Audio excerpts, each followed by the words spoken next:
Certaines critiques sont destinées en fait à vous pousser plus loin, même si au départ ce n'était pas du tout l'intention de leur auteur.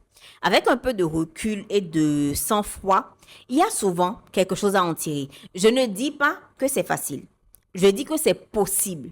Imaginez un instant, vous lancez votre business, vous postez votre première offre sur je ne sais quel réseau, vous en parlez, vous expliquez et tout, parce que vous êtes fier en fait de ce que vous venez proposer. Et puis les commentaires arrivent. Là, il y a un inconnu qui écrit publiquement sur votre post que votre offre est plus ou moins nulle. Enfin, pas dit comme ça, mais quand même, que votre positionnement ne tient pas la route et que vous feriez juste mieux de retourner dans le salariat, en entreprise par exemple.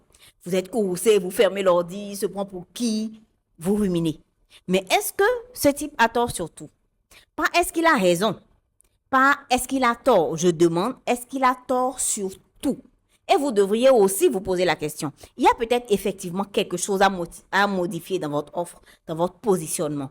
Je pense que c'est un automatisme qu'on doit tous développer. Ce mindset shift-là qui va transformer les critiques en carburant, en quelque sorte. Vous pouvez mal prendre la critique, aussi violente soit-elle, ou bien décider de traiter cette critique comme une sorte d'audit gratuit qu'on vous offre, plutôt que comme une attaque personnelle. On construit ce mental-là petit à petit, à force de volonté. Vous prenez ce qui est utile et vous jetez ce qui est juste méchant. Encore une fois, je ne dis pas que c'est simple, parce qu'il y a des critiques qui vraiment nous touchent profondément, qui font des dégâts, surtout quand on est présent sur les réseaux sociaux. Mais la critique la plus sévère peut aussi, parfois, être la plus honnête. Et l'honnêteté, même si c'est très mal emballé, je pense que ça a quand même de la valeur.